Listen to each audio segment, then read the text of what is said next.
So it's telling me we have an excellent connection. We are live. Hopefully the sound is good. Let me double check here. Sound is good. Check, check, check, check. Yep, sounds good. And let me see who we have here. Wonderful. Thank you everyone for coming to hang out with me for part 3 of how to get contrast in a painting, working with airbrush and India ink, black and white on tinted paper. It's going to be a lot of fun. Yes, it is. The air conditioner's not on, so that's good. So that helps out. Let me lower the shutter speed. Slow the shutter speed down just a tad so we can see the beautiful Kelly Macdonald a little bit better. So let's see who we have today. So excited. Mr. Mike Deloach, how are you, sir? So glad you're here. See who else we have. Nameless subscriber, how's it going? Mr. Steve Leahy, how are you, sir? All the way from Ohio. Mike Deloach from Georgia, and nameless subscriber from California. Mr. Steve Lang, all the way from the UK. How are you, mate? And let's see who else we have. Super Killer, how you doing? Always a pleasure, sir. I'm so glad you're here. Airbrush is cheating. Super Killer says Airbrush is cheating. That's why you never see me using one. Michelangelo, maybe he would say that, but maybe he would be like, this thing is amazing. Good to see you, Super Killer. Dwayne, how are you, sir? Always a pleasure. How's everything, sir? And I believe Dwayne's from California, if I'm not mistaken. Correct me if I'm wrong. So glad you're here, Mr. Steve Leahy and Mr. Steve Lang, both of you guys. And very, very cool. So, Nameless says, anyone here paint with acrylics? Okay, so he's asking a painting with acrylic question. That's cool.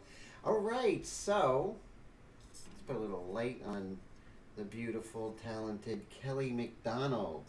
So today is going to be fun. I just sense it. So what I'm going to do is I'm going to come back in with that detail mixture for a little bit. And, after, working with the detail mixture, we're going to actually dive right in with some light mixture, which is a little bit darker.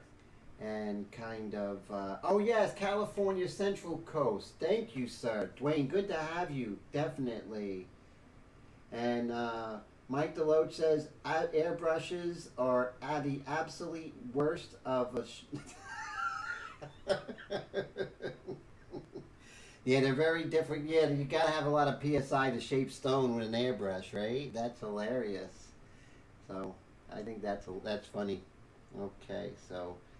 Actually, someone wrote in comments last week, they said that the airbrush was obsolete, and all I could do was laugh, because I thought that was the funniest thing. It's only obsolete if artists don't find use for them. We got some great artists out here who are doing great things with them. Steve Leahy, all of you all are just doing amazing things with the airbrush, and it's by far not obsolete, that's for sure.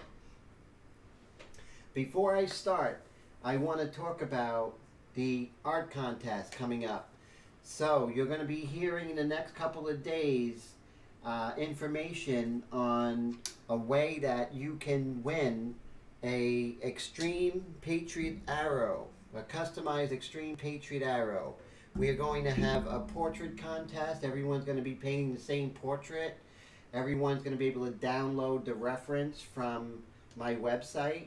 And we're going to have a lot of stipulation. We're not sure who the judges are, but one judge is going to be Mr. Mike Deloach, which is really great. Mr. Roy, how are you, sir? Always a pleasure. So glad you're here, sir. And from New Jersey, just like me. So we're going to work out a prospectus, and in that prospectus we'll have all the details. It's not going to cost you anything to enter.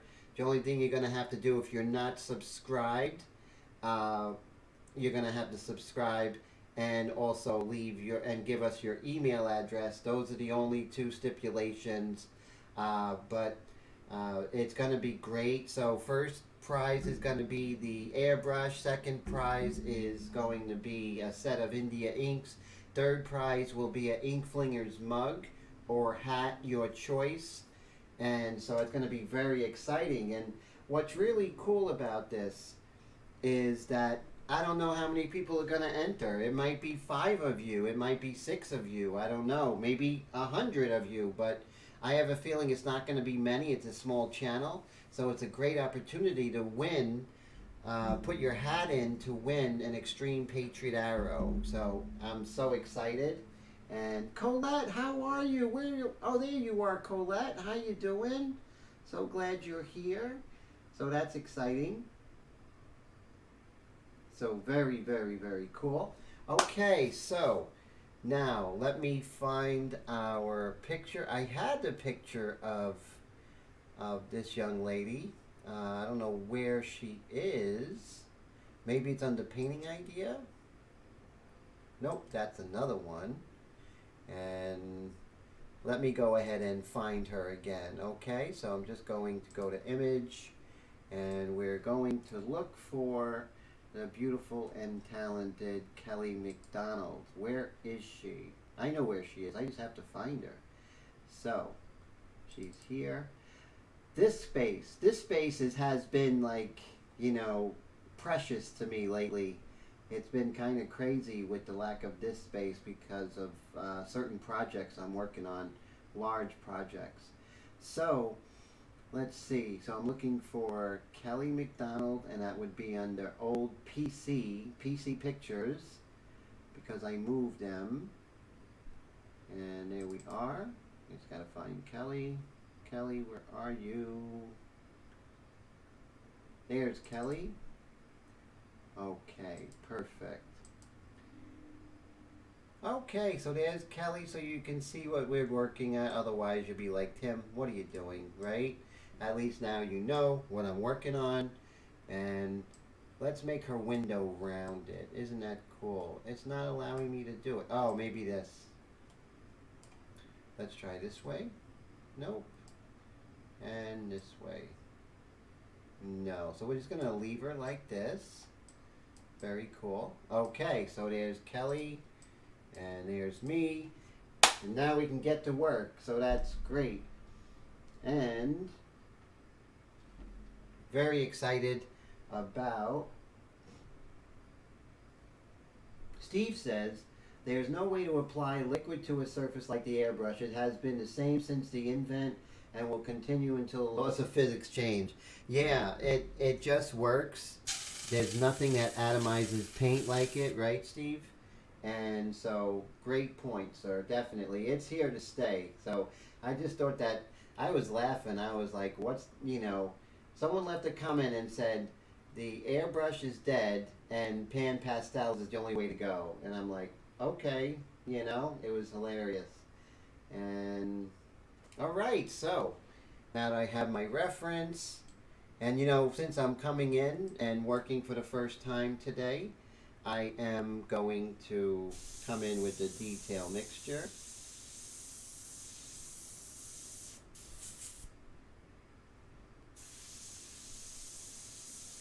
And right now I'm just getting reacclimated with the painting and the airbrush here. Nothing fancy, but this is how I get warmed up every day. And hey Todd, how are you? Good to see you today. Oh, not too bad, my friend. Working hard, got some projects going. Some really cool things down the pike, and I can't share with you just yet, but it's going to be great when they're here. So, got a lot of exciting things going on. So I'm excited, but I can't share them just yet. Can't let the cat out of the bag. You know, you never should have a cat in a bag to begin with. Who came up with that expression?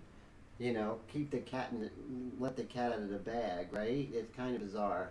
Are people putting cats in bags? You know I'm not.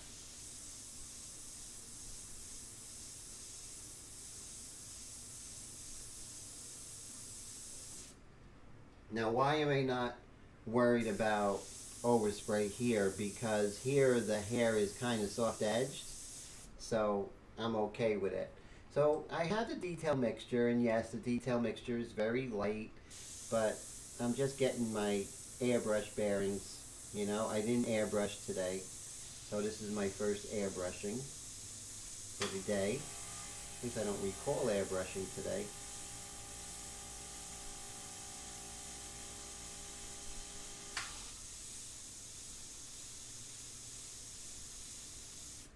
There we go. And let's see. Yeah, you're right, Steve. You know, all those, I think during American history, people were treating cats horribly. Now they get arrested. So at least that's good for cats. I'm a cat lover, so, cats are crazy like me, so that's kind of why I like them.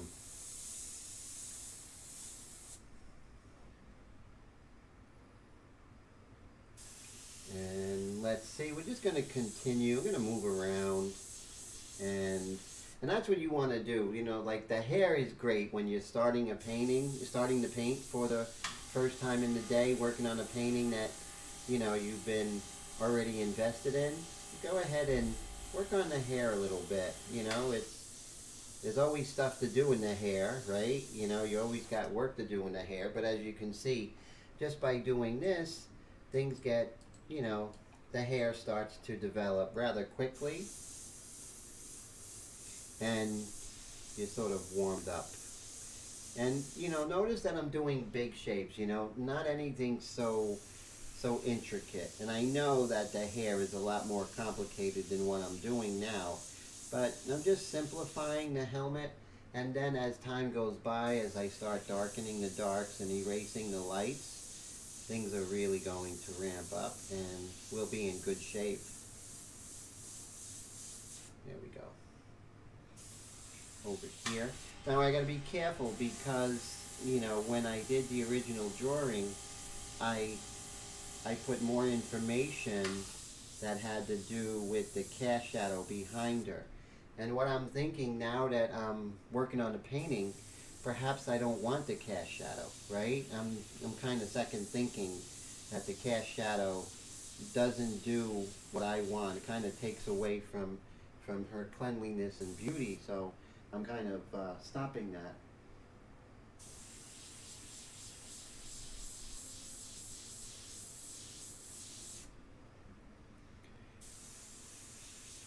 So I think I may just work a little bit more in the hair, and then from there, which I don't know why I'm rhyming all the time today, but from there, from the hair, I'm going to work from there, and I'm just not going to care, I guess. But no, I'm just going to do this and, maybe develop her eyes. I'm going to go in with the, believe it or not, I'm going to go in with the light mixture, which is about 30% darker than the detail mixture.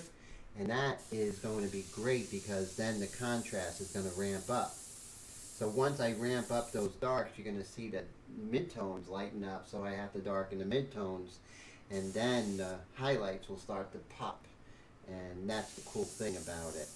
I work very deliberate, very slow. I'm not in a rush, and just taking my time. So I do see a nice hard edge on her blouse. Now her blouse I'm not going to work on just yet because I have something special planned. I just haven't gotten around to it. But I will have full disclosure as to what I'm doing with her dress. And just doing this new technique, and I want to get it right. So I'm going to make sure that I don't wimp out and just do it same old, but no, I want to take it to that next level. So that's a good part of this live stream is next level stuff, and that's cool. Nameless says when he was 10, his aunt wanted one of his cats for a mouse problem, and she bought a potato bag instead of a box. Oh my goodness, poor cat. Hey Blue, how are you? So glad you are here. I hope you are having a good day. I love the artwork that you're doing lately. Fantastic. So, great to see you. And, okay, so, maybe I could just darken some of this over here. want to make sure that there's nothing inside the airbrush, in the nozzle. And so yes, we have Dwayne here today, which is so cool. And so I'm excited, and Honey and Colette, you guys are all amazing. I'm just so honored that you took time out of your Thursday to hang out with me. Oh my God, it's such an honor. And I really mean that, everybody. I really do. It's such an honor. Mr. Roy, you know, spending his Wednesday night here. How fantastic is that? Roy is doing a really cool portrait of Danny DeVito. Is that not amazing? So Roy is quite the portrait painter over there in New Jersey. He's just very humble, but he is extremely talented. Okay, looks like we're going to start going in and maybe working at one layer with the detail mixture before we move on to the light mixture. So that's very cool. And let me move this over so it's more centrally located. Okay. I love painting Kelly Macdonald's portrait. She has such a original beauty, and I'm just enjoying painting her so much. She is incredible.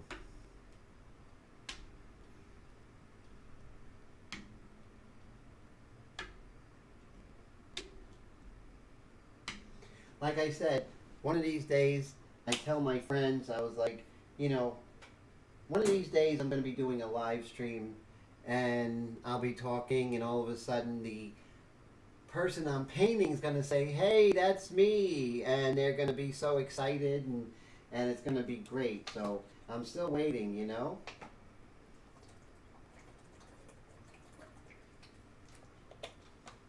So I have a feeling this portrait, maybe Kelly Macdonald will say hi. I'm hoping upon hope. Okay, so let's continue developing some of these areas here. Okay. Maybe we can come in with the eraser as well. Yes, that's a great idea. You know, just send a tag her on, you know, on the picture that I'm doing, right? That's a great idea. Thank you for that. I appreciate that so much, Mr. Todd. You are amazing. Thank you, sir. Thank you, everybody, for your support of little old me. So you want to see where the directions, when you're painting eyebrow hairs, you want to get those, you want to get the directions. So important. And you want to make sure that you don't put them too close together, and that could be a problem. So just be wary of that.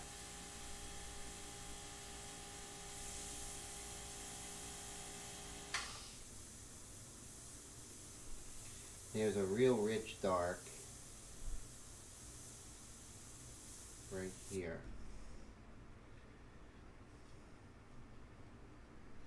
And then it kind of lightens up just at the corner. So, you know, you want to really get the characteristics of the eyelids, of the eyebrow, the eyelashes. Get those characteristics.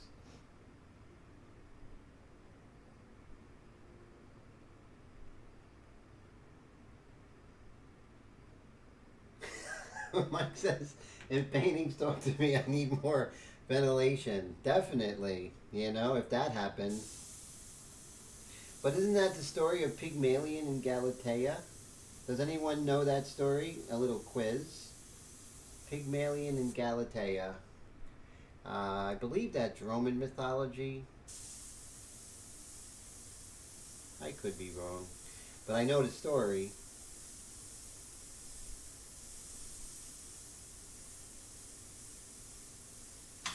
So I'll give a few seconds to see if anyone, I know the internet's there, so somebody could definitely just go on the internet.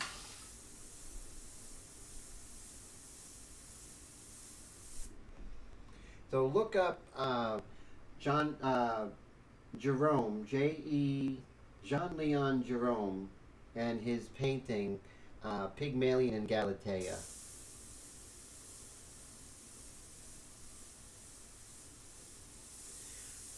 So in that story, Pygmalion is a sculptor, and he sculpted a female form that was so beautiful that the gods granted her life to be with the artist. So I thought that was interesting. Oh, it's a very beautiful story.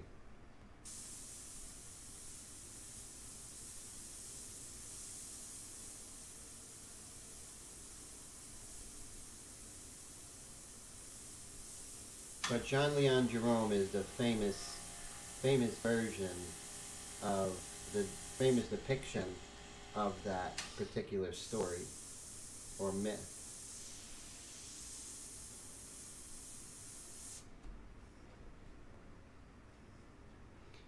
And so when I darken things up like this, I like to start at the eyes and then go down the center line of the form.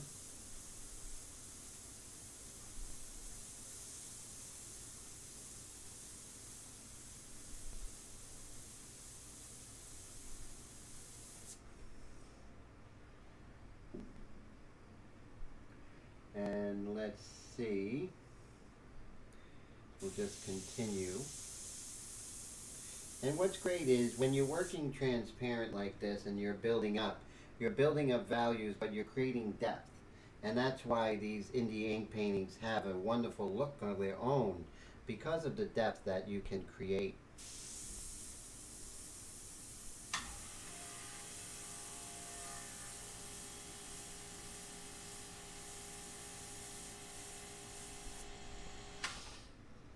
Okay, so let's move down to her nose.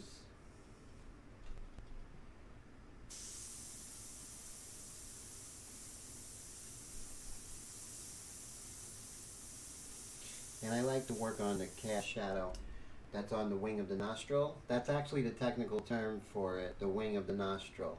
And then the nostril itself. And then the cast shadow.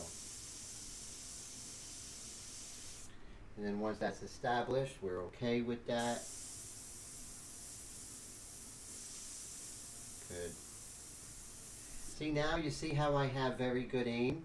That's because I went ahead and warmed up with the airbrush in the hair, got myself reacclimated and everything. So now when I come in with the real tight detail, I have my aim again. So that's so important.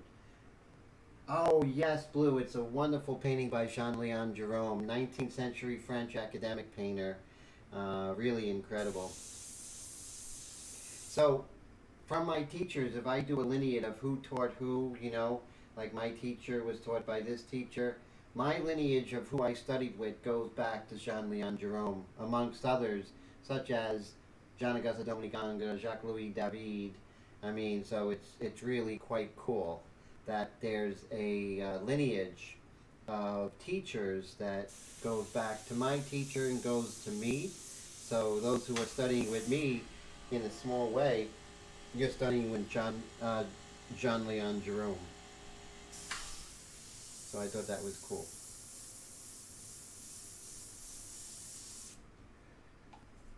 Okay, so let's go to her cute lips.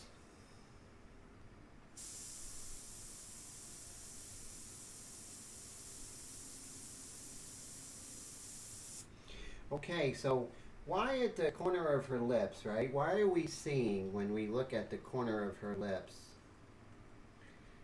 Why are we seeing this little shadow here?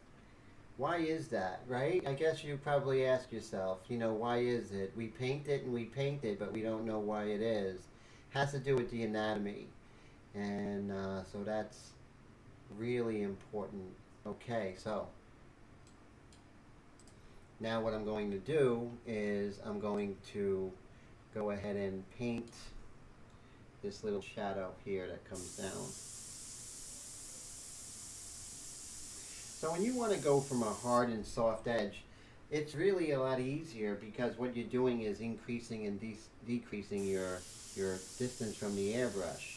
If you want a softer edge, it's not like you have to have super crazy trigger control. Not at all. What you do have to have is a mastery of your airbrush and what it does from different distances.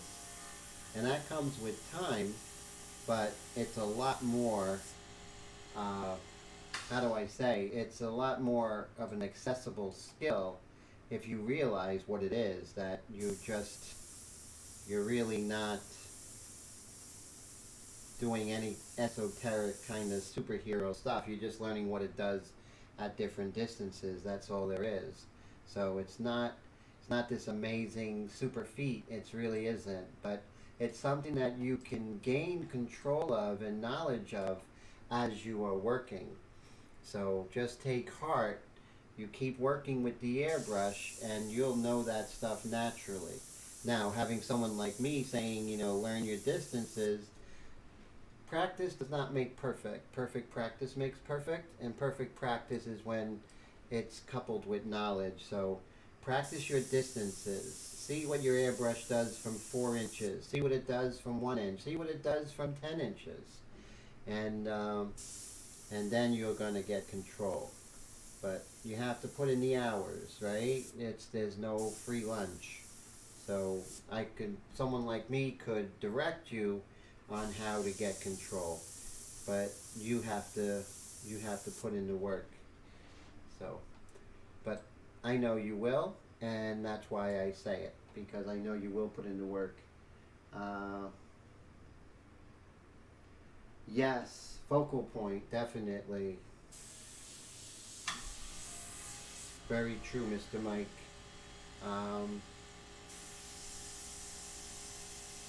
And so what we're doing right now is just very, very slowly building up. Also, see how I'm building up this space between the two lips and the characteristics of that space. So whenever you're painting, whatever it is you're painting, you always want to know the character of what you're painting. Because when you know the character of what you're painting, whether it be lips or hair, what are the characteristics of hair? What are the characteristics of lips? What are the characteristics of everything, What are the characteristics of the sternocleidomastoid? What's the characteristics of the Orbicularis oris that is just below the lower eyelid? All those things, the more you know, the more you're going to have to say, the more you will have to say about what it is you're painting.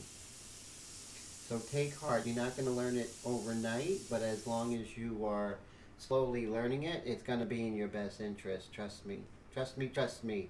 I know I say it all the time, but definitely trust me. And so, as you can see, we're still working, and I want to develop her nose a little bit, the bridge of her nose, so let us do that. Let's see. A little more complicated. I wouldn't say complicated, a little more complex than what I'm putting here. So I'm just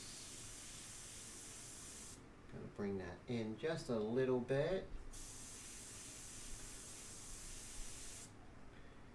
And so you see you have the eye, you have the lower eyelid, and you have this muscle called the Orbicularis Oculi, and that is a muscle going circular around the eye. Now on top of that is what is called malar fat, and it's fat deposit that we all have. Whether you're skinny or heavy, you still have the malar fat. And what that does is that's this little shape right here, and that is on top of the Orbicularis oris. I'm sorry, that's not the Orbicularis oris, that's the Orbicularis oculi, sorry. The Orbicularis oris is like oral, is around the mouth. So on both sides you have the malar fat, which actually overlaps the Orbicularis oculi, which is a round muscle that goes around the eye. And but like I said, this is not stuff that you'll learn overnight, but it is stuff that you definitely can acquire, and just, you know, give yourself a break. You'll get there, right? Just trust me, you'll get there. So still with that detail mixture, now what I'm going to do is I'm going to introduce your second favorite airbrush in mine, which is the Customized Extreme Patriot Arrow, no, Customized Extreme Patriot 105. It's just like the Extreme Patriot Arrow, only difference is it has a large cup, has the same pack valve, has the same adjusted needle, it has the same low trigger. It's just a fun airbrush. So let's go ahead and get this with the light mixture.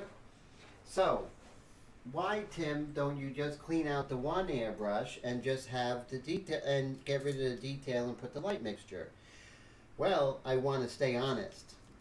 If I have the light mixture in and I see something light, I'm not going to say, hey, why don't I just go ahead and, you know, empty my light mixture and go with detail mixture. No, I'm going to try and compensate and go in with the light mixture when I should go in with the detail mixture.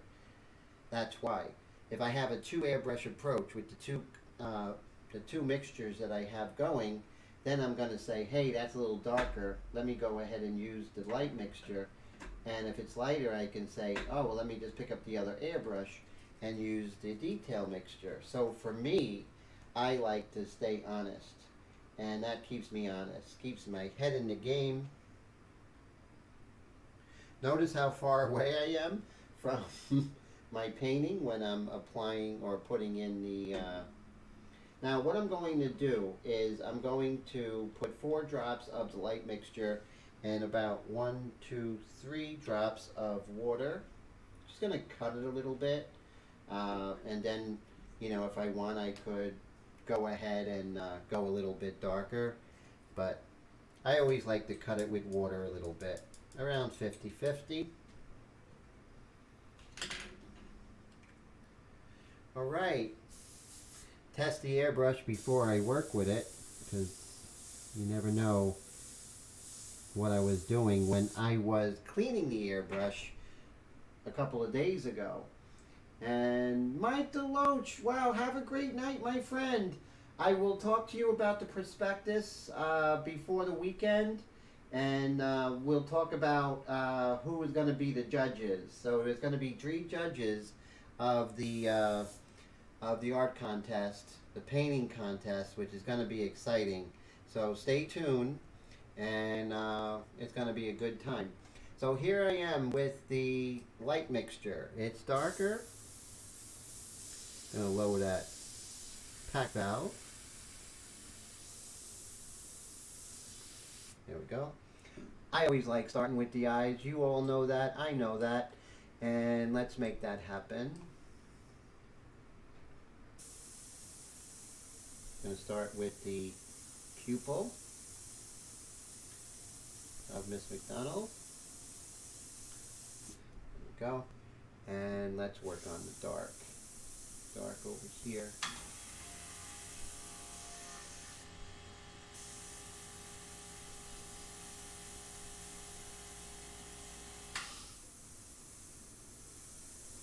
And a little bit of this dark coming over, like so. And let me just put in a couple of dark eyebrow hairs. Nothing too extraordinary, just a couple, just to show a little contrast. Now, remember, what we do with one eye, we do with the next. So to make sure that we keep a certain symmetry about the eyes, not necessarily symmetry in shape and everything, but symmetry in how we approach her eyes. So many times when people are painting, I see they'll do one eye and complete it and do the next eye.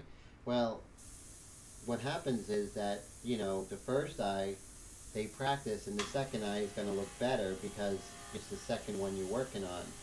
I don't like that. I want the eyes to look like they belong to one another.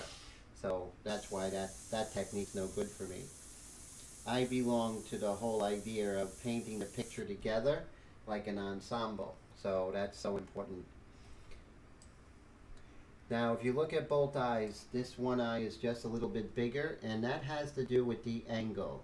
So with this portrait, one angle is actually, this eye is straight ahead, and this eye is turned just a little bit, and you're getting a little bit of an ellipse. So that's why that's happening, you know? Mr. John Diekman, how are you, sir? Great to see you. How's everything? Oh my God, it sounds like I'm hitting puberty. My voice is cracking today. I don't know what's going on with me, but that's pretty funny. So I said, it happened when I said hello to Honey, and it also happened when I just said hello to John. So John, just done with work. How was work today, my friend? Was it a good day? And again, I'm going to come in with my light mixture and just reestablish some of these darks. You know, with the light mixture, it's a little bit darker, so we're increasing the contrast. And you see, as I darken this area, these other areas around her will start to darken up as well. So we'll just be mindful of that. And so let's zoom out and let's take a look. Okay, so pretty happy so far. Still happy with the developments. Now everything looks like it's dark. That's because there's a lot of light around, a lot of light values everywhere.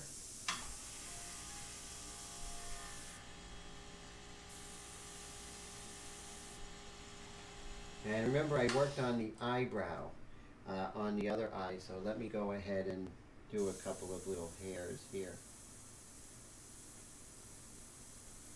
So the important thing is that I give enough space, but also get the direction, which is key, right? It's really important to get the direction of those hairs. And let's see, so can we darken some of the mouth? Of course, so let's go ahead and make that happen. I like working down the center line of the face when I'm darkening things up and getting more detail.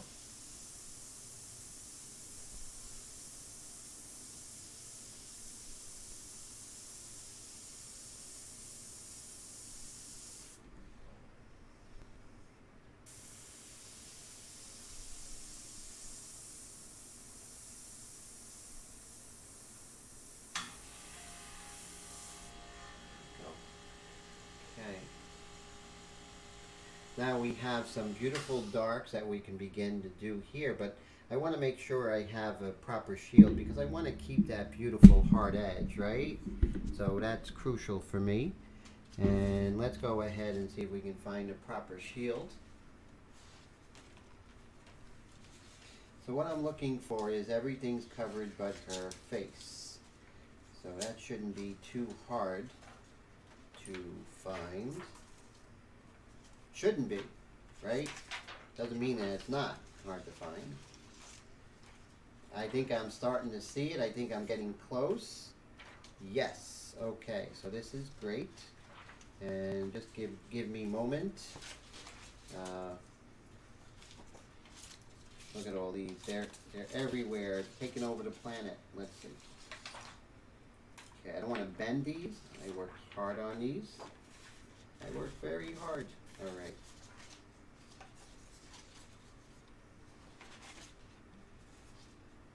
Okay. Oh. So if you drop one of these on the floor, pick it up immediately because they're invisible. And don't run it over with your chair, which I just did. That's not good. All right. So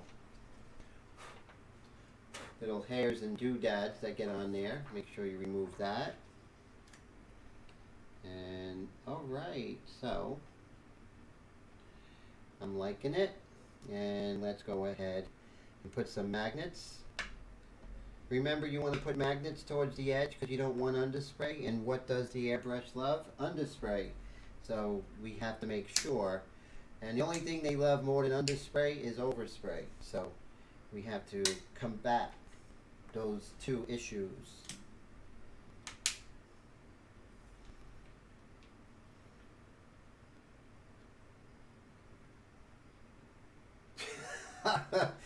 That's pretty funny.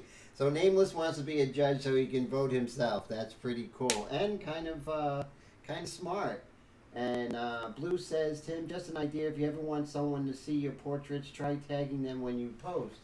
I will do that. Thank you so much, Blue. I do. I'm gonna tag on Twitter, and hopefully Kelly will see it. So I'm hoping. So that's a great idea. I'm definitely gonna do it. I was on the fence, but since you told me, I'm definitely gonna do it. So thank you for that. So now I have, this is the detail mixture. So I was wondering why it was so light. So I'm going to go back to the light mixture, which is about 20% darker, 20 to 30% darker than the detail mixture. So let's make this happen.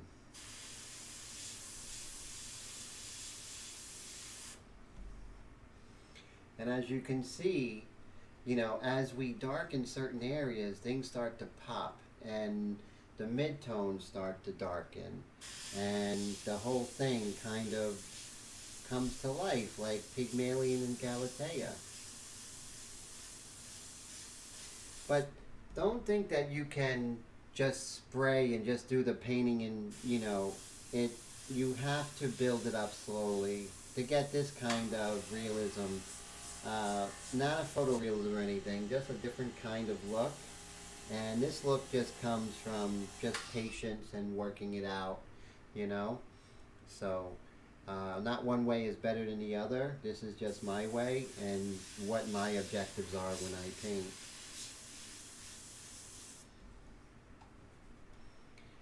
Yeah, you do kind of lose a little bit of clarity sometimes, but those are things that, you know, it's a trade-off, right? And so if you know what the trade-offs is and you're okay with it, then it's all good. It's all good in the hood, you know? And so that's neat.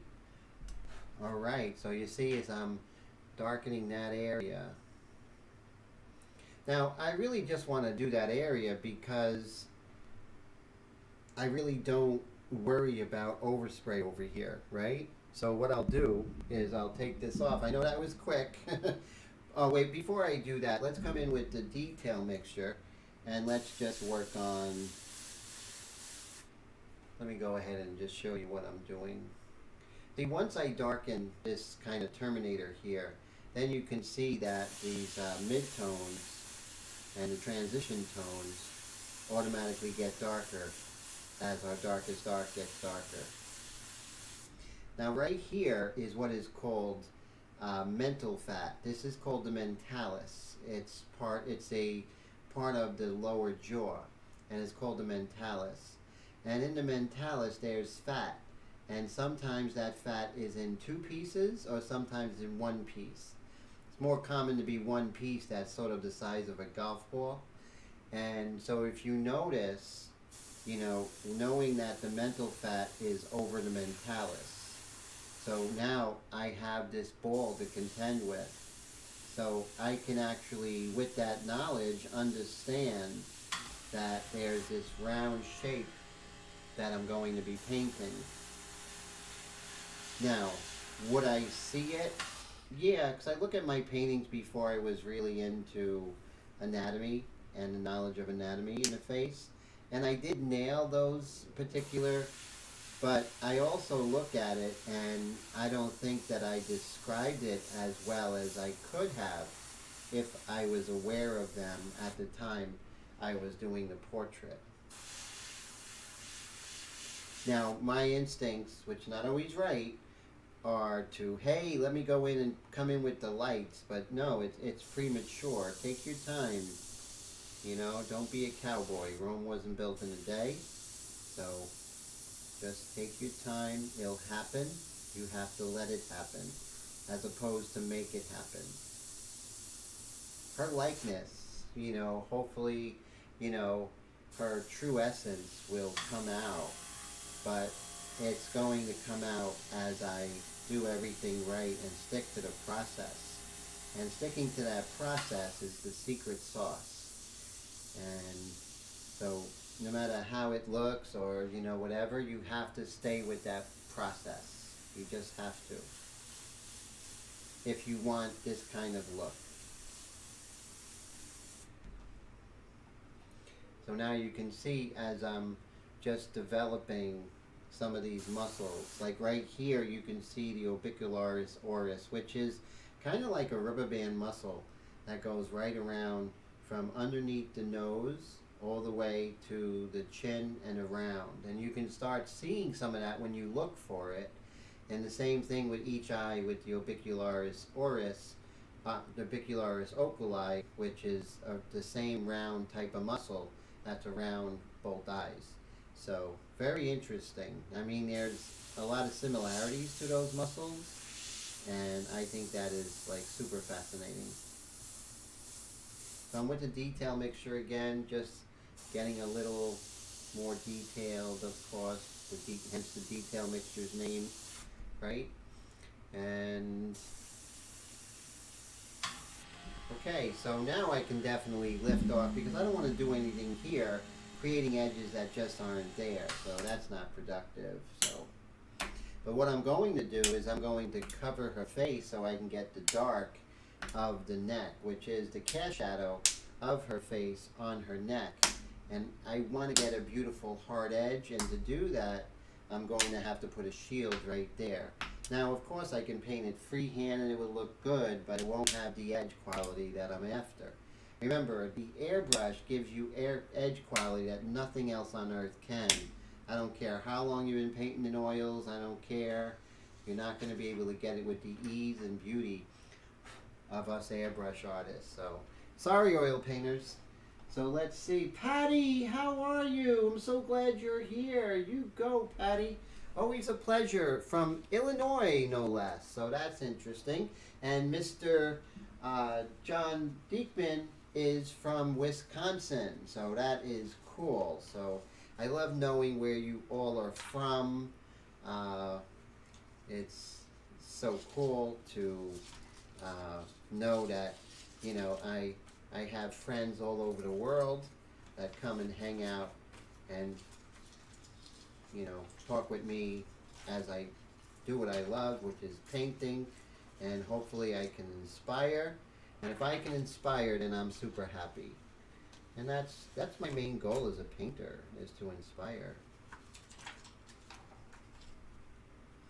Yeah, to paint and get money is too small of a goal. So my goal is much bigger. So yeah, I do need to, oh my god, there was some pastel on here, but luckily none of it, how did pastel get on there? That was scary. So none of it got on my painting. Make sure there's nothing on my hand. That was scary. Okay, so let's go ahead and put this face shield over Miss Kelly here. We have to get this right, because this is our edge, right? Get this wrong, we're gonna have some weird ghosting and second line, and ugh, we don't want that. So let's be careful, and we're gonna go for the edge of her neck, right? The cast shadow that is casting from her head, her face, down to her neck. And we're going to take full advantage of the wonderful world of airbrush art to get that edge. So, ooh, look at that. That's way off, isn't it? There we go. I don't know what was going on there. Alright, so let's move her over. And that's a little bit off, so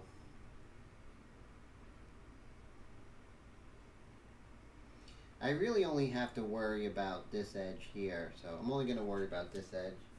So now let's make this happen, and we're going to come in with the light mixture, which is darker than the detail mixture, so which is really cool. And let's see. Let's move it over so you all can see where we are. Put those magnets close to the edge of your acetate, because underspray is no fun. This is a no underspray zone.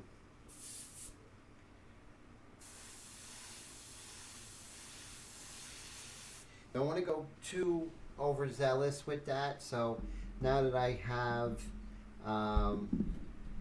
this here, I'm going to come in with the detail mixture and darken the transition here.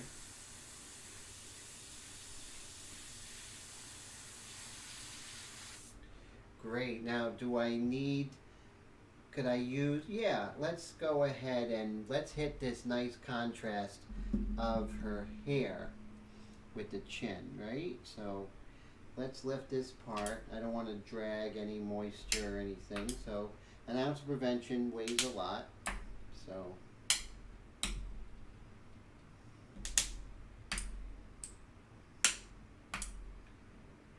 So it's 10:24. How great is that? So hanging out with you, time is going by real fast, getting spoiled. So 1 hour into books in today's live stream. And so you can see we're just going with this medium mixture here and just taking our sweet time and just getting beautiful edge work, right? That's our thing. That's our jam, edge work, right? So let's see if there's something that is protecting the neck. I don't know if I do. Oh, whoa, I'm not making that mistake with the pastel on this folder. So they almost got me. Let's see what's going on here. That's the neck, but it's not covering the neck. It's a really weird shape, and something tells me if it's that weird of a shape, I didn't save it. Let's see. Wait a second. No way. Did I do that? Did I do that? I don't know if anyone knows who that's from. Did I do that? Yes. Okay. Tim won. And underspray is nothing. Okay. So, look at that. Talk about thinking ahead, right? So past Tim actually thought ahead, so present Tim could say, hey, now I can go ahead and hit that dark with the light mixture. So isn't that great? And Steve Lang says, night everyone. He has to go to bed. Mr. Steve Lang, thank you so much for hanging out. You are the best. Thank you, and I hope you have a great night. And Steve Lang and I are working on a new project coming Sunday, so that's going to be great. So looking forward to that. Okay, so what we're going to do is we're going to work on this beautiful dark edge and keep that edge for our contour, right? So that's going to really, remember the edge is often, the shape is often described more by the adjacent shape than the shape itself. That's a Timism. So always, you have to remember that. That's going to help you. So those Timisms are always going to come in handy. Trust me. Trust Tim. It's going to come in handy.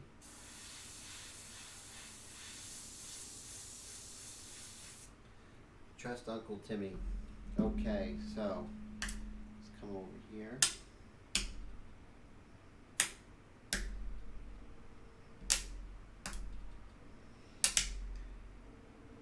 Beautiful. Look at that edge. Let's see. Nice, beautiful edge. And I can lighten this up with the camera. There we go. Is that better? That looks a little better. Okay. So loving the light mixture, definitely. You know, making things darker. And let's work on this edge right here, up here, right? Let's make this happen, everybody. This edge coming down. And so what I'm going to do is I am just going to just work on this edge. That's the detail mixture. Gotta get the light mixture. I do recommend a 2 airbrush method. Like I said, if it keeps me honest, it's going to keep you honest too.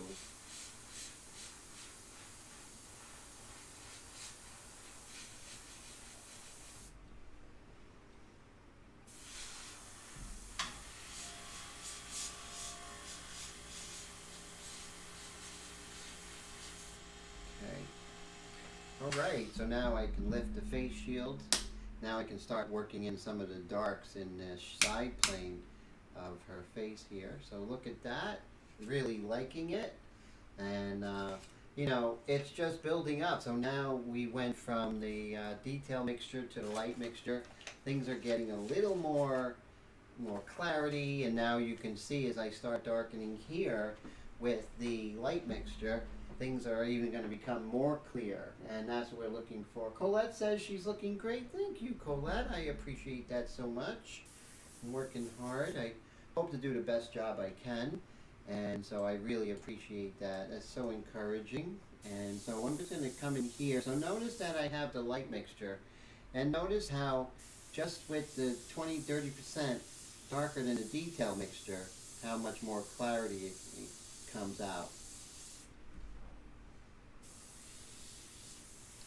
So right here, sort of the light is obscured and covered by her hair.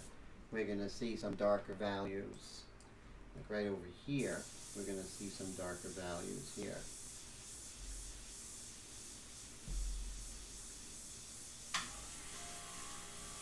So this whole video is basically about gaining contrast, but you don't want to gain contrast fast. That's something you do slowly, right? You want to build up that contrast, and as you do that, a lightness is going to come. But we have to be respecting that. You know, you have to build texture and surface texture, and have to slowly go from the detail, actually from the general to the detail, from the big forms to the smaller forms, from the lighter forms to the darker forms. And that's basically, you know, what my philosophy is.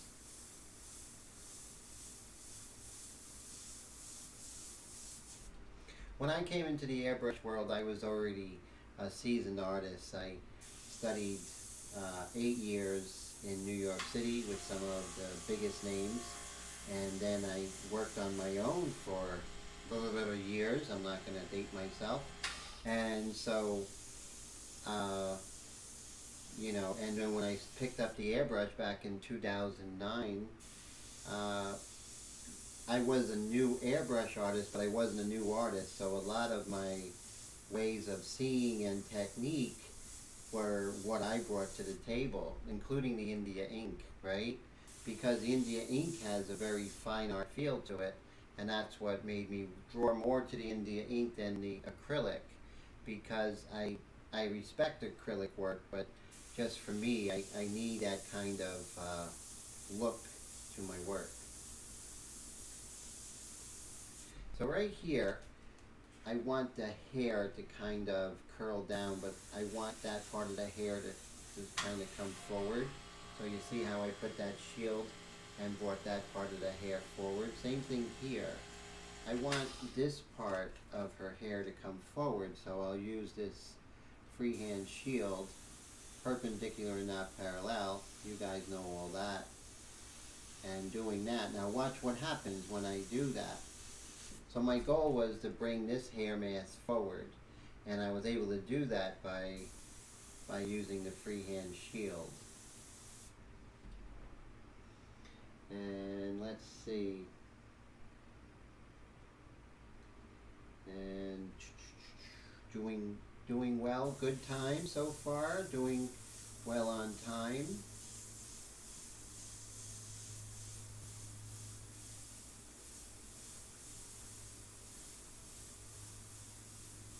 So with this light mixture, I'm just creating more intensity in the darks. And still, everything's looking light, but it really isn't light. It's just that everything else is much lighter around these forms. But as I'm darkening these forms, what I'm seeing is that the adjacent forms start lightening up, and then I can darken them. So now that I went ahead and darkened some of these forms, I can come back with the detail mixture and adjust some of the transition tones. I can pump that trigger. So as I'm painting, I'm also looking for texture, right? So, you know, but texture comes with time. I'm not going to, in the early going, look for texture. But at this stage of the game, when I would say I'm approaching the midpoint of the painting, then I'm going to start pumping that trigger and trying to create spaces between where I'm painting to create the texture that I'm looking for. And so that takes time, and you have to wait for your moment. You can't make the moment happen. You have to wait for the moment, and that's where I'm starting to get to that moment where I'm seeing the ability to go in and kind of do that pumping of the trigger to gain some texture in her skin. She's not smooth like a robot, thank God. And so that's the human quality, is our skin. So that's my job as a portrait painter, to really get the feeling of what it would be like if we were actually lucky enough to stand next to her. And you can see there's just these slight little nuances that you start to see as you darken areas, and then you're able to put more detail in these mid-tone areas. And the mid-tone areas, you didn't see it because everything was so light, you didn't even dream of going this dark. But now that we went in with the light mixture, now we gave ourselves permission to start coming in and getting more detail in these light areas.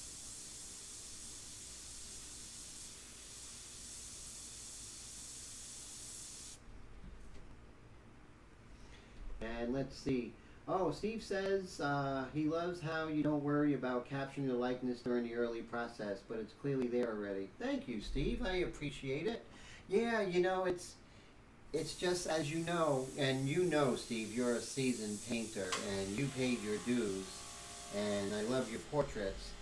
And the thing is that if we do everything right, the likeness is just going to say, hey, there I am. And it works, you know. And I remember as a young artist, whenever the likeness wasn't happening, I would get like emotional and nervous, and I would start making one eye bigger and, you know, trying to adjust the eyes. But in reality, it had to do with the larger shapes, and I was adjusting things I really didn't need to do. And so that's like my story. And I would say probably in the last maybe 4 years is when I really started looking at that big picture, you know? And so that was so important to really, you know, keep my priorities, right?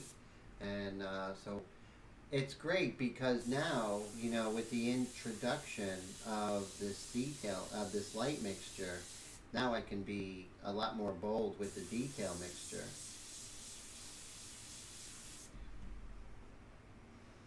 And that's what it's all about. And so, you know, I always have to fight my proclivity to want to go detail before it's time. But now that I'm getting more involved, and I would say in the last month, Steve, I've gotten a lot more involved in anatomy and made it more part of my workflow. And that has really made a big difference in my portraits. For me, some people don't like it, and that's cool, and I understand. But for me, being an analytical painter, it really added a lot of clarity to an understanding of the process. That if I don't get the major forms correct, the minor forms for me are just not going to stand anymore.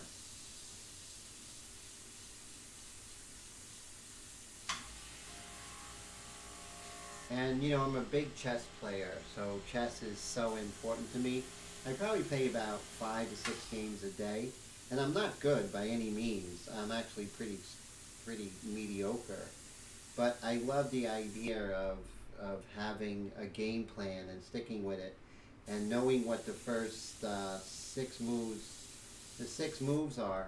But one of the great things about being a portrait painter about being a chess player, is that you have to react to different things, right? You have to react to changes. Now that might be too dark, so I almost erased there. So take my own advice. Make sure everything is thoroughly dry. So give it time before, since you last worked in that area, before you erase. It only takes a second to damage your paper for the rest of the piece. So, always take heed of that, knowing that you don't want to cross that line.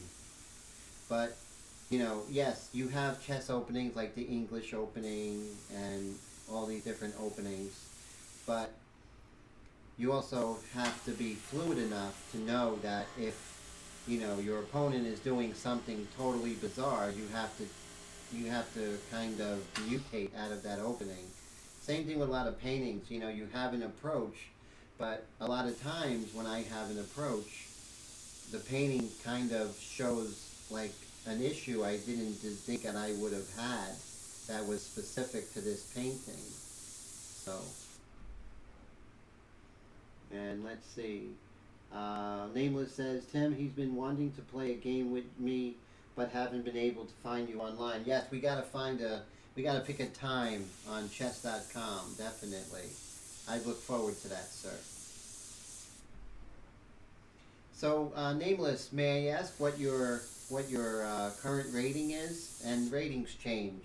So mine is probably around 1120, but I go up in the 1200s, and sometimes I even go down to the 1000, so. But usually I hover around 1140, around there, which isn't great, but isn't terrible. Not the village idiot of the chess world either, but I'm not exactly, Boris Karparov, or I think that's Kasparov. I'm not him, or Mr. Fischer, Bobby Fischer.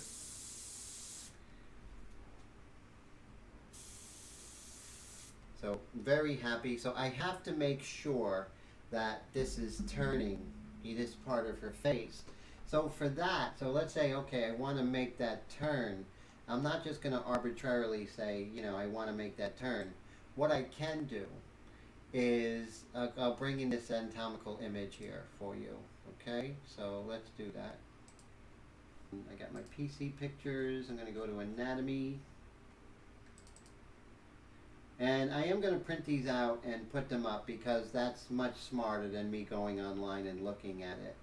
But if I was to, let's say, look at her face and, maybe find something that is very similar, like this image right here.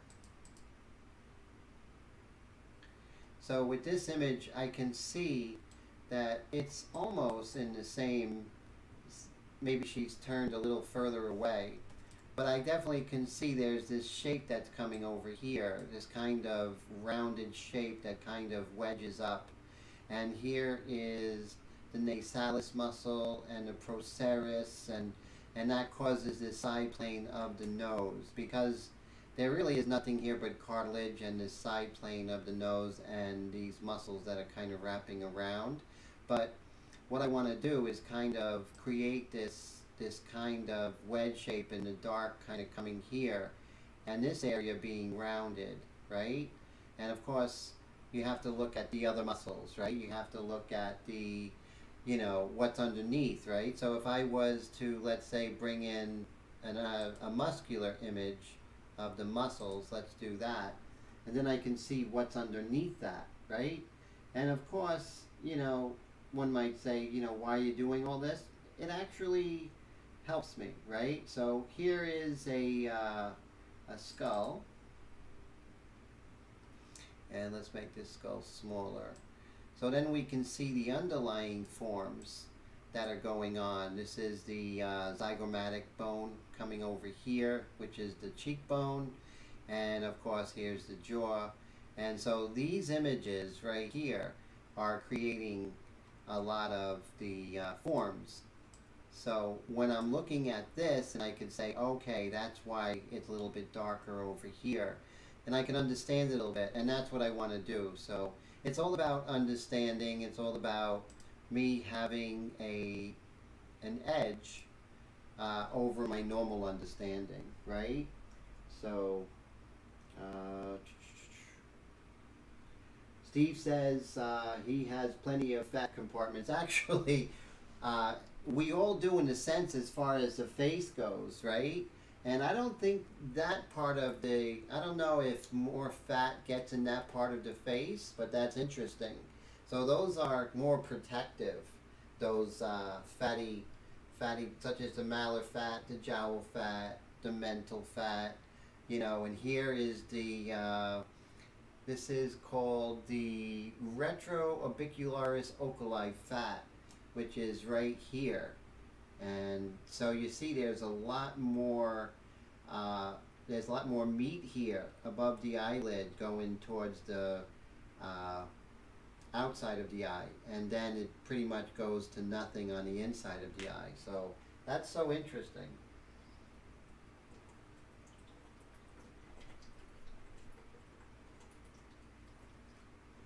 I needed that.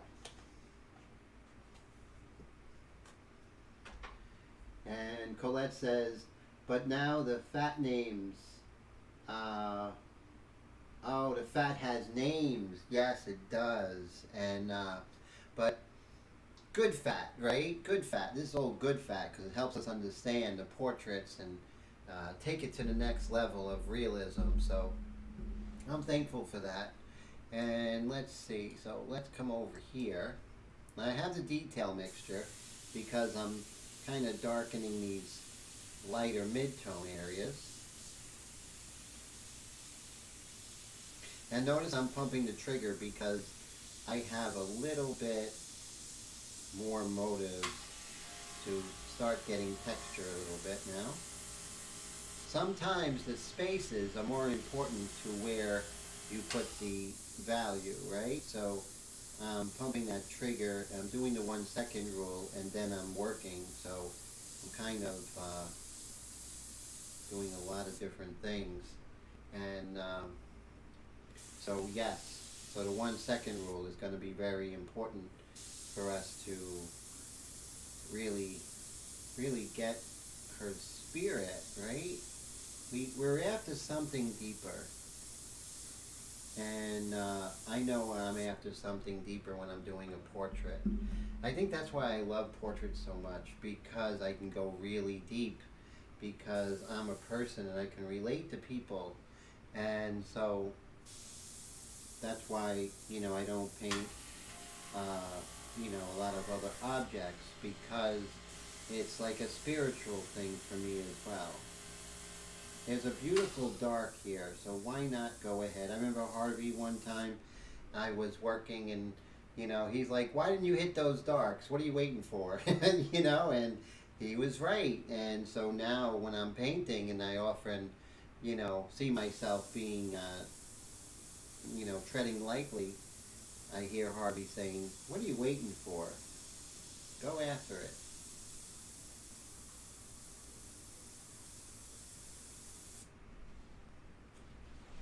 So I miss Harvey. He is my mentor. And I had many art teachers, many art teachers since I was a kid. And he is the most influential. And I had some great art teachers. I was blessed.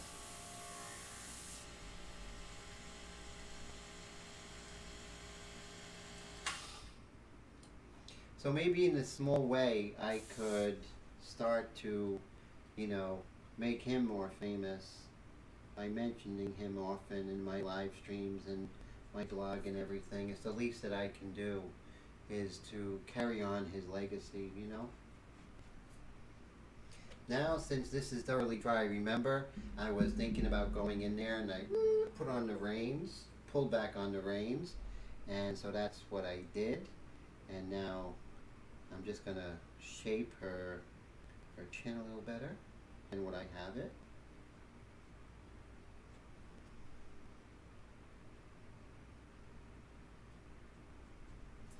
Yeah, you know, with this technique, the eraser is such a secret weapon. And then I learned from the airbrush artists, you know. Airbrush artists, they have so many great techniques that they don't even give them enough credit for it, you know.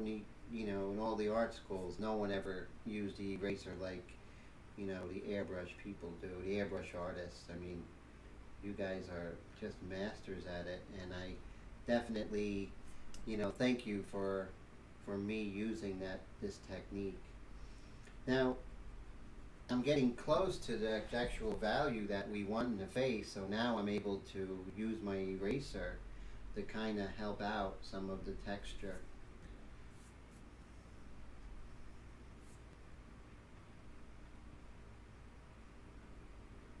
I'm going to shape her nose here.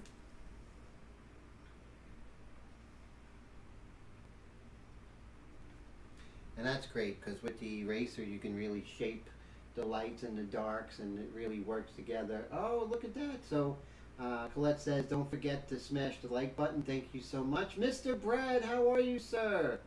So that is cool.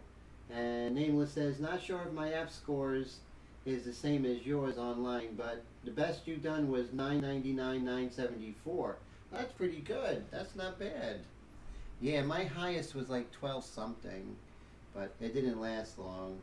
Because then you get, you know, you start playing players when your score goes up, and then they start spanking you, right? So now I'm in with the eraser, and what I'm going to do is not use it so much to lighten areas, but just use it to start shaping some of the value shapes, and that works well. And sort of pulling out some of these shapes, especially over here in her forehead. So yeah, you can see here I'm getting a little overzealous with this area right here, and so we want to make sure that we calm that down.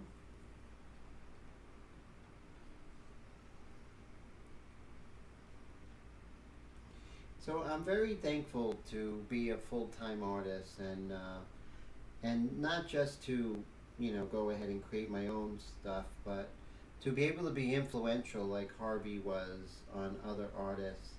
And that's a great goal, and I had a great role model as Harvey. So that's sort of one of the big things I want to do. I want to be an influential teacher, and I want to help artists really take their work to, you know, to levels where they didn't think they could be at. And that's very important, both young and old.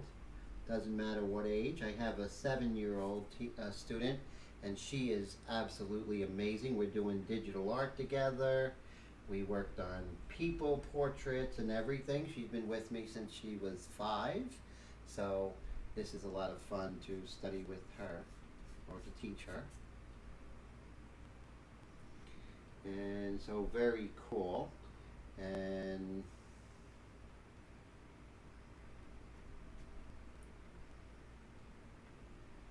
there is a little light at the corner where her upper eyelid is. So I'm just going to indicate it because I'm not going to be able to really get too much detail at this stage. There.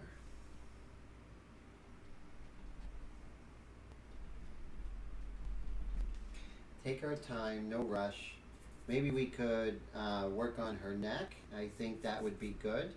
And let's see what we can do. So let's move down to her neck and see how we can maybe start getting some of those values in line. Everything's way too light. So I don't want to overspray on her dress. I know I keep saying that I'm going to do something special. I am, but I don't want to cause any kind of... Now that would be great if the neck stencil just popped out of the folder, which it did, so that's nice. So let's see, we'll put her neck stencil right here. That's everything but the neck is covered. And basically, it's just there for cleanliness purposes. And so good to have it nice and clean when you're done painting. No overspray, no underspray. It's just very beautiful, and that's what we're looking for.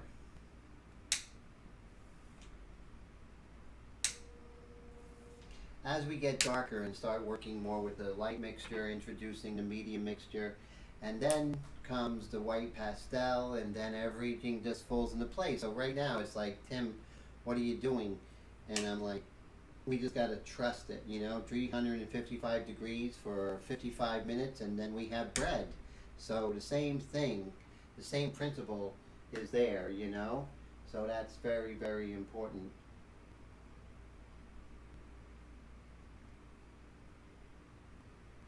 Oh wow! So that happened to everyone.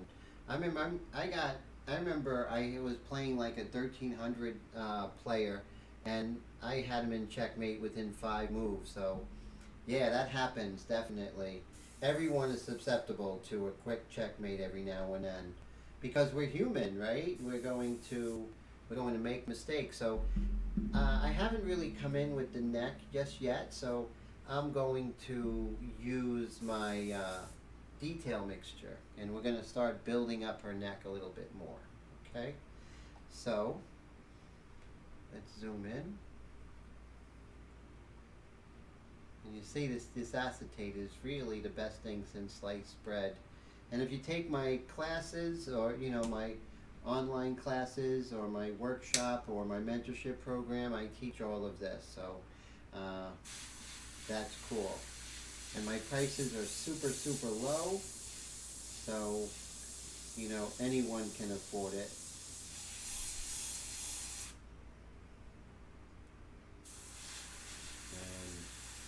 And, you know, so you see here, there's a lot of gray here, right? A lot of darker values. Now, not dark values in the sense of being dark values, but relative value, right? That's what we're looking at this stage. Relative values. Okay, so now I'm going to be looking at her necklace. But I'm going to be looking at her necklace not as a necklace. Okay, you're like, okay, Tim, whatever. No, honestly, I'm not looking at the necklace as a necklace. I'm looking at the necklace as a shape. And even something as, you know, a line or a necklace has a shape, so our job is to find that shape, and we have to see the characteristics of that shape. So, you know, what are the shapes what direction is this necklace making? What are the segment sizes, right? Those are things that, you know, are they more random than not, right? So that's what I'm doing right now. I'm kind of not trying to be totally literal, but I'm trying to find the characteristics, you know, of a chain. Look for a second, paint for a second, and then as I come in with the light, it'll make sense. Doesn't make sense now, but that's okay. That's just fine.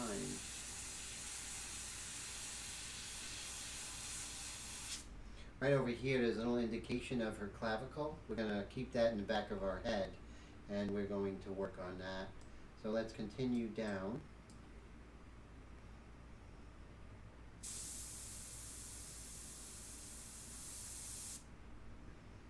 Okay, now over here, looks like we have little tiny circles.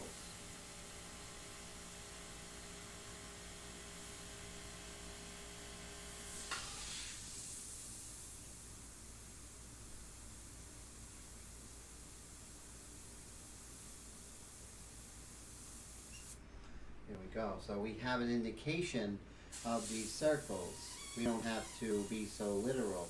Remember, you can do better by painting part of something than being so super literal. So right over here, as this necklace is kind of coming together here, there is a ring. So she's wearing a ring, or maybe that's the design of the jewelry, I'm not sure. But I'm not going to be a cowboy and try and do this with the, definitely not going to try and do this with my airbrush. Why? That's the question. Why would I do it if I didn't have to? So, just come over here. Bring this over here like so. And so we have,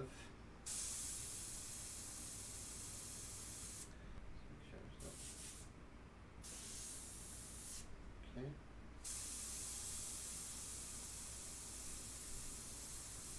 We have this dark over here. We have this dark over here. And then we're going to draw in this, looks like a clover. Hopefully I can speak to Miss Macdonald and she can tell me what that is.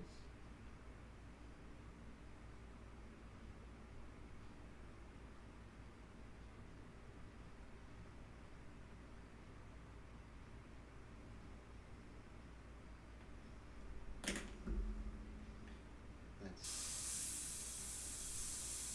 take this here.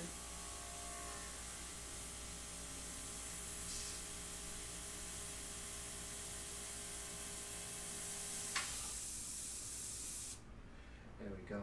Stay tuned, there'll be more information later, but right now that's the most I'll do. There we go.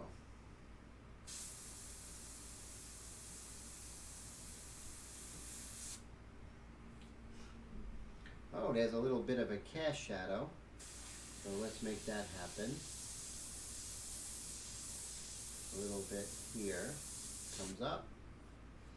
Tiny little baby cast shadow. Now, am I going to try and nail it with the airbrush? No. Because I'm not a cowboy. Okay. First do the pencil line, then airbrush. A lot easier to aim than reinvent the wheel, no? Let's pump the trigger. Kind of work on her chest a little bit. Pump that trigger. Skin, she's not a robot, thank God.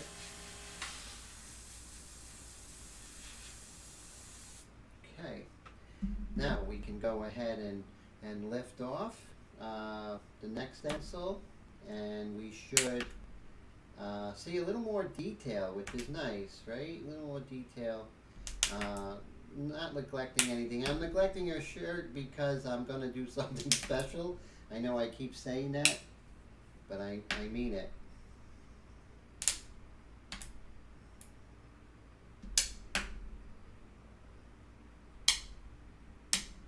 Ah, thank you. Brad says superb detail with the airbrush. That means a lot to me. Thank you, sir.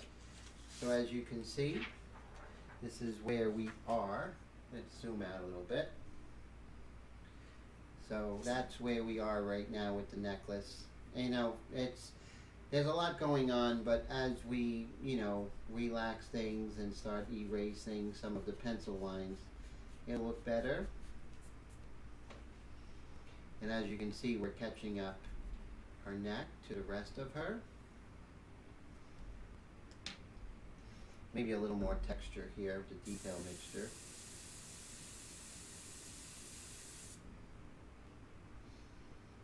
Maybe come in a little bit more detailed with her hair.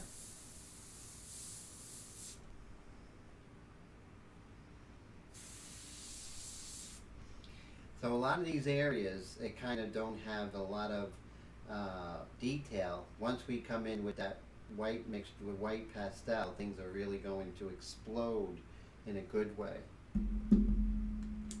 But we're patient, right? We're not impatient. We're going to take our time.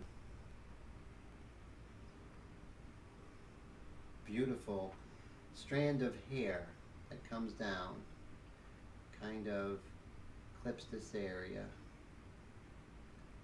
and goes right here. I love that strand of hair that comes down like so. And I'm just going to hit that.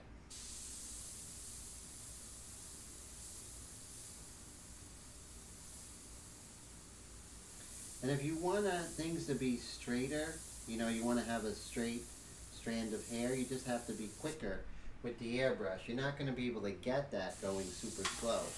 So the quicker you are, the more you're going to be able to get those hair-like movements. Okay, so right here we have this hair. So we want to get the negative spaces right. So, like again, you know, we don't want to be a cowboy. And we're just going to get this negative space coming up here. Get this negative space here.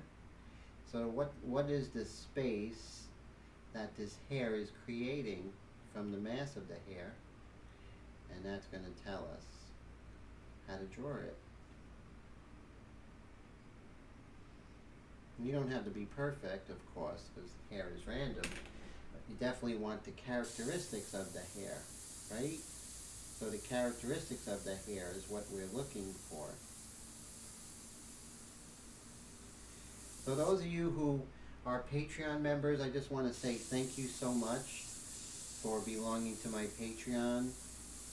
It means a lot, and so that's very, very important. So thank you, everyone who is giving with Patreon. I don't take it lightly. I'm going to start putting up some special Patreon privileges pretty soon, so stay tuned for that. Like some videos that are not available on YouTube that are only available for Patreon subscribers, stuff like that.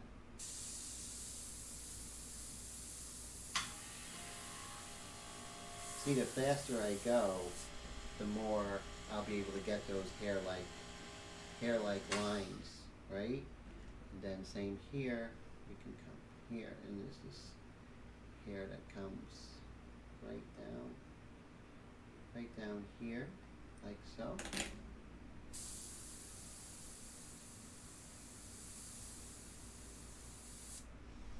There we go. So little by little, we're getting more and more detailed, and you know, things are going to sort of, you know, evolve, right, and develop, and just slowly, no rush whatsoever. When I come in with the blouse, a lot of things are really going to start popping, so that's good. So we're looking forward to that, of course.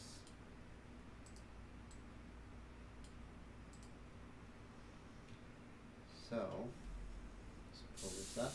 So here you have a little crease in her neck muscle here, right over here. And so when there's a crease, there's always a corresponding light, right? So a lot of times and this is pretty much probably 90% of the time, where you see a dark crease or something like that, there's always going to be a light on the other side. And that's the side that's facing the light. Whatever's facing the light is going to get more light. That's another Timism. That's a principle. Principles are things that are not 100%, but it means that they are often correct. So they're good guidelines. Good guidelines to have. So right here we have this light in the corner of her eye, corner of her mouth. And then right here there's another softer light that kind of comes out right over here. I'm just going to indicate that. And that kind of gives her that kind of inquisitive kind of expression she has. I love it. See, that's the whole thing. So when you start seeing these really minor forms and you start painting them, that's when the realism of the model, you know, of the person starts coming, and you really start getting much more intimate details as far as their likenesses, you know, almost like you really feel them, and that's what I'm after, right?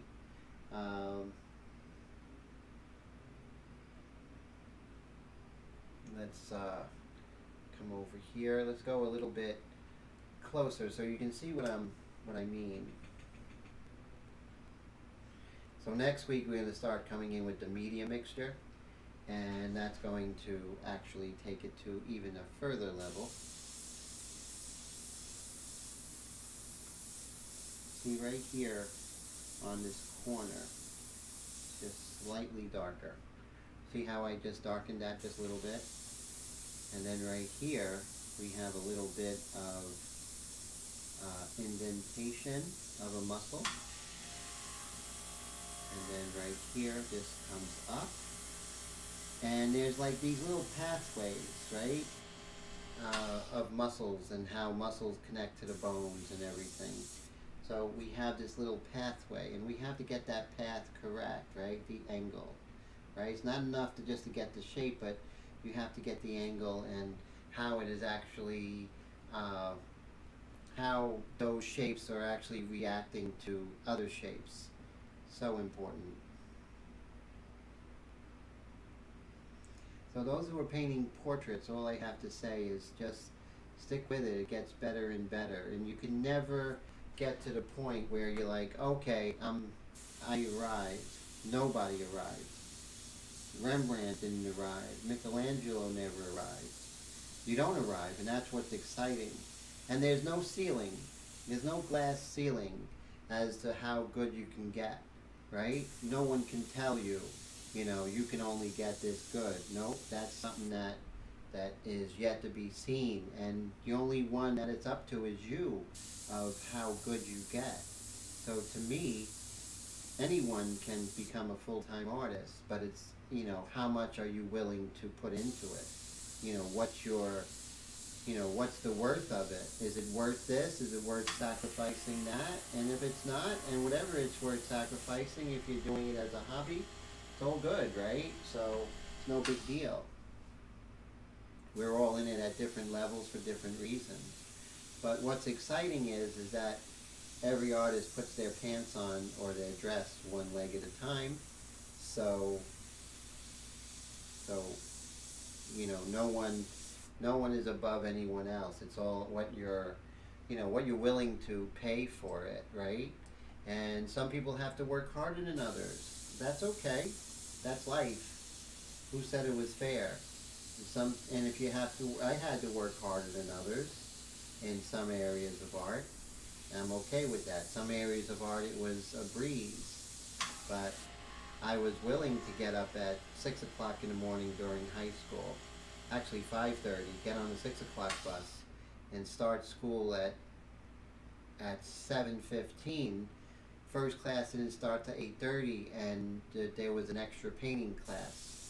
So I was willing to kind of get to the level of the top artists, top students. So I was willing to pay that price. And I was willing to have my lunch hour, you know, in class painting. And I was willing to, instead of leaving at 3 o'clock, I left at 5 o'clock because there was a evening painting class. So, you know, it's just whatever you're willing to pay for it. But no one can tell you you can't have it. That's the beauty of all of this, I think.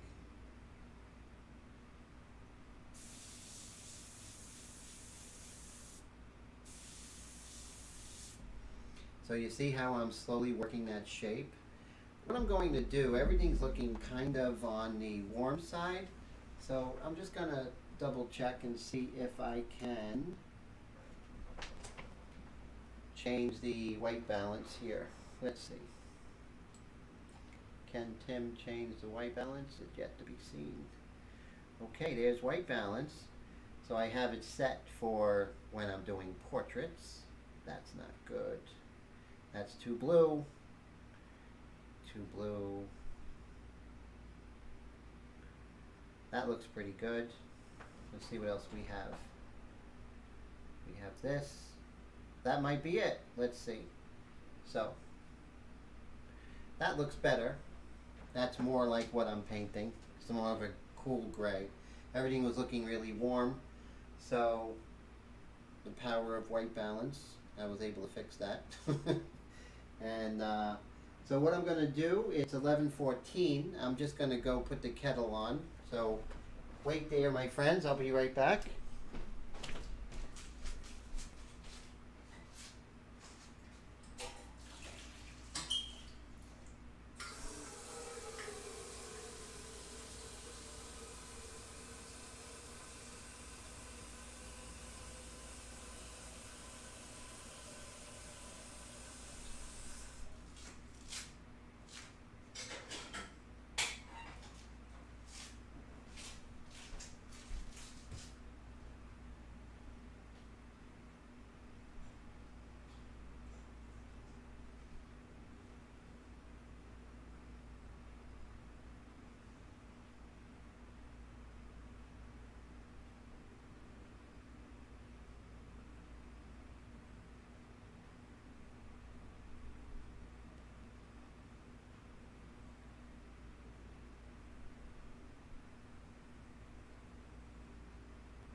Okay, thanks so much for waiting. So as you can see, we are having fun, and that's a little dark, but you know what?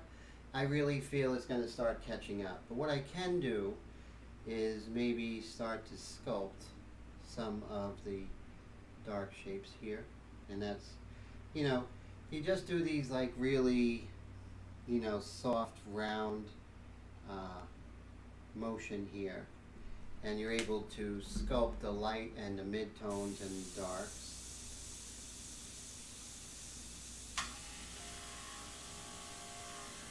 Just like so. And you know, a lot of times things might look a little broken up, but that's because we haven't come into the next stage. The medium mixture is going to clarify even further some of these shapes.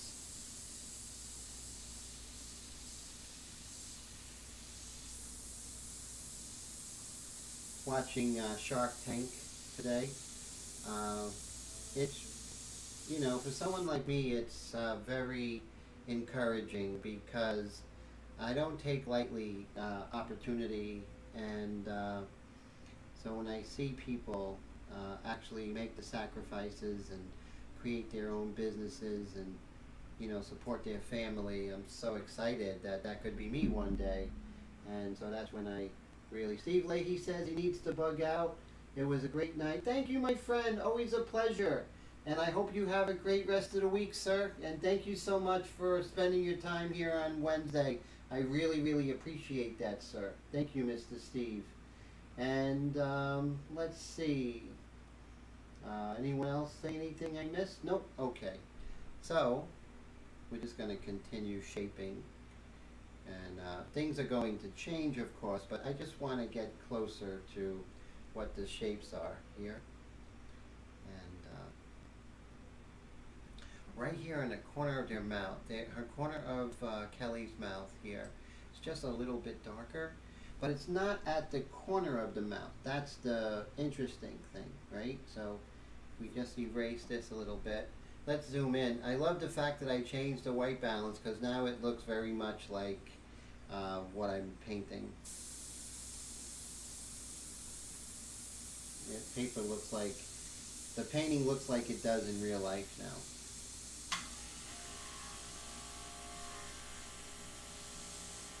There we go, just getting that. And I think the corner of the mouth extends a little bit further. Yep, just a little further.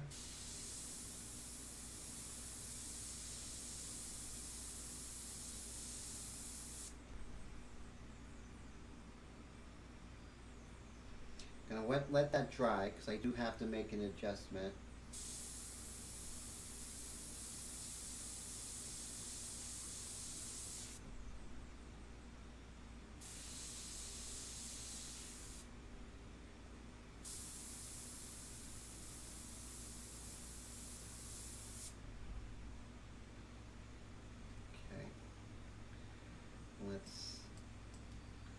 So there, I always talk about the grain of the skin. So what we want to do is we want to follow the grain of her skin. So just make sure you go in that direction.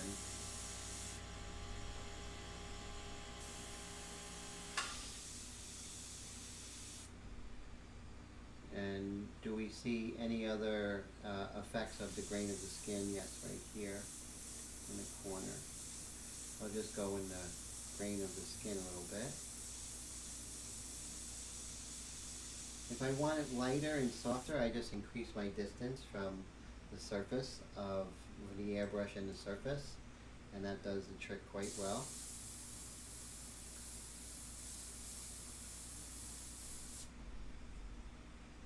Right here, there's a little dip that her lip does right there.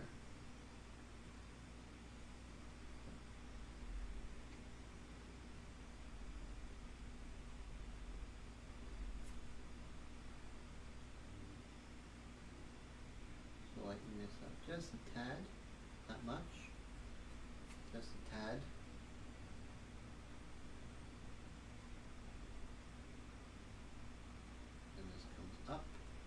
quite interestingly right here.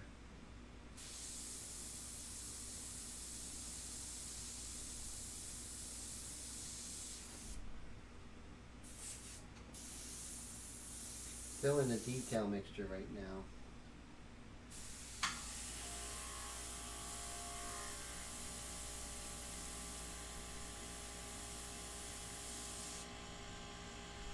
Okay, so we'll zoom out and let that dry. I need to make an adjustment there. So don't make an adjustment too early, because that could cause a definite issue of damaging the paper. So you don't want to do that. What I can do is I have an erased here, and I think I could make this area a little smaller, which is a lower eyelid, just a little smaller. And I think that's definitely a good decision right now.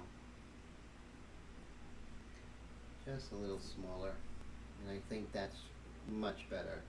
So that actually was a good decision. And then I'll revisit the Orbicularis Oculi over here and how it relates to the malafat. So I'll definitely revisit that as I go a little bit darker.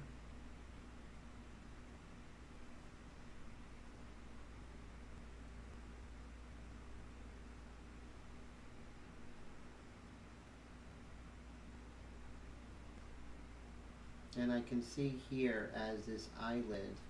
Let's take a look at that eyelid, the upper eyelid of Kelly here. And I can see it's beautiful, of course, but I can see that it kind of disappears and then gets super light right here. So let's do that with the pencil first, and then let's airbrush it.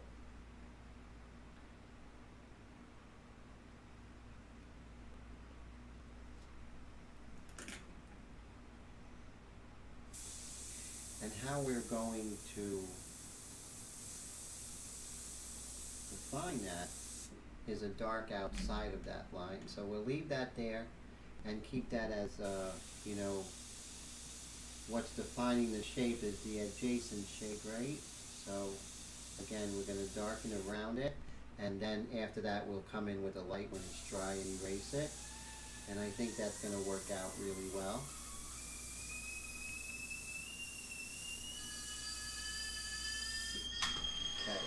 Let me just turn off that. I'll make my tea. We only have 6 minutes left. So I'll just turn off the kettle for now.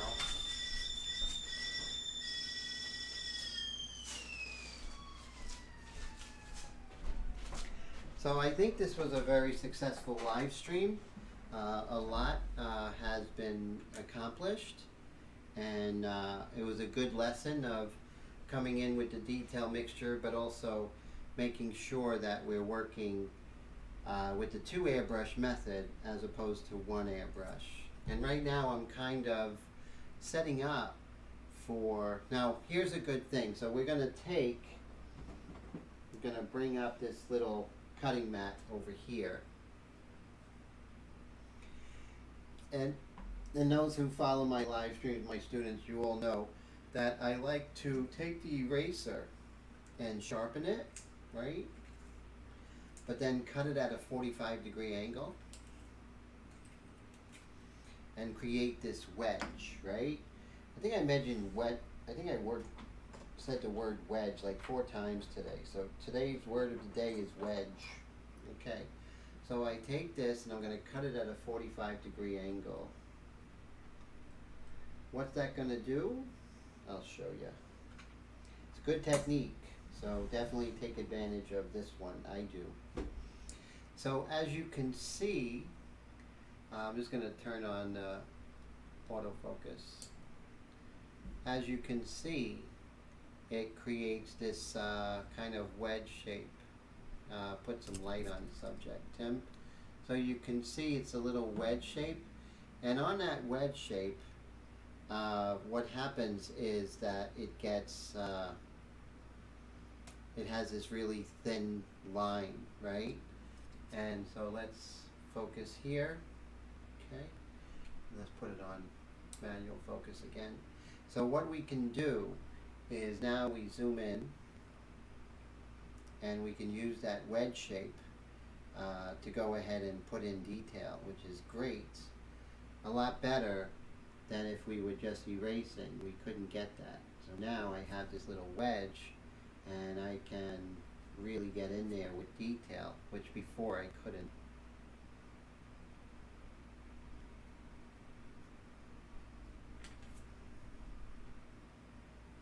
Hey Tone, how you doing? Great to see you, my friend. Love the work you're doing. So, Tone, good to see you. How are you?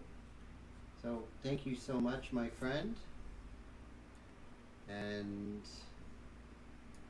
I have to make sure that I don't go too big. I just want to make sure that my shapes are correct.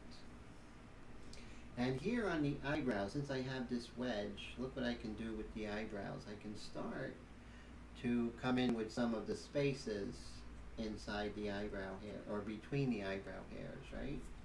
Which is great. Can work on the shape of the white of Kelly's eye. There we go. And little by little we're getting there. So we're at, I'm doing okay, my friend. Thank you, sir. Working hard, working sometimes too hard, but, you know, I'm trying to find work-life balance, or just balance, right? Oh, I was going to work on her lips. Remember I said I was going to revisit the lips? Let me make sure this is in focus. Yes.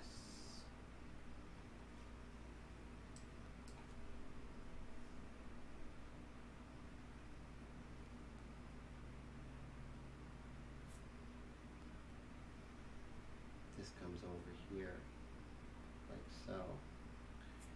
And then what I have to do is kind of calm this down because, you know, I remember the movie LA Story. Mary Lou Henner was this kind of socialite, and she said, she was talking to the camera, and she said, if you ever, you know, are ready to go out and you have your ensemble on, is close your eyes and then open it real fast. Open your eyes real fast. Whatever you see first has to go. And I always remembered that from that story, and I always apply it to my painting. So whatever really stands out in my painting really has to go.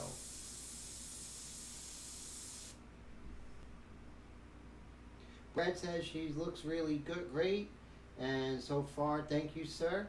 And thank you so much for hanging out. It's been a pleasure, Brad. We're at 11:29. So excited for this portrait of Kelly, and I'm gonna see if I could tag her on Twitter. Maybe she'll give a shout out. That wouldn't be too bad, now would it?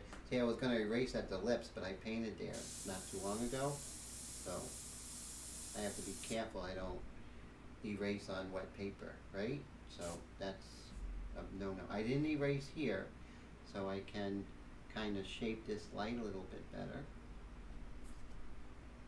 Remember, I haven't come in with the white mixture, I mean the white pastel yet, so, you know, right now it's just shaping, getting angles correct, and kind of plowing the field for the white mixture to come later, which is cool. And so we'll just zoom out here, and that is it. We hit 11:30. So guys, thank you so much for hanging. Nameless says thanks, Tim, and good advice on closing your eyes. Yeah, definitely try that. It always works. And thank you, Nameless, and Tone, and Colette, and Steve Leahy, Steve Lang, Bradley. Thank you so much, Mr. Mike DeLoach, and Blue. I appreciate you, John Diekman. I appreciate Dwayne. Thank you so much for hanging out, Dwayne. Let me see, Colette, Mr. Roy. Thank you so much for hanging out with me. Let's see who else. Mr. Air Todd, thank you so much. I really appreciate you hanging out with me, Mr. Air Todd. And let's see who else. I think that's everyone. I don't want to miss anybody. Super Killer, good to see you. So glad you were here. Thank you for hanging out on this Wednesday night. So guys, thank you. I hope you have a great rest of the week. Remember, Saturday, 8 o'clock Eastern Time, is the pastel live stream, and that is going to be from the beginning. So we're going to do an airbrush underpainting. Very exciting. So this was part 3 of painting the amazing Kelly Macdonald, and I hope you have a wonderful rest of the week. Take care.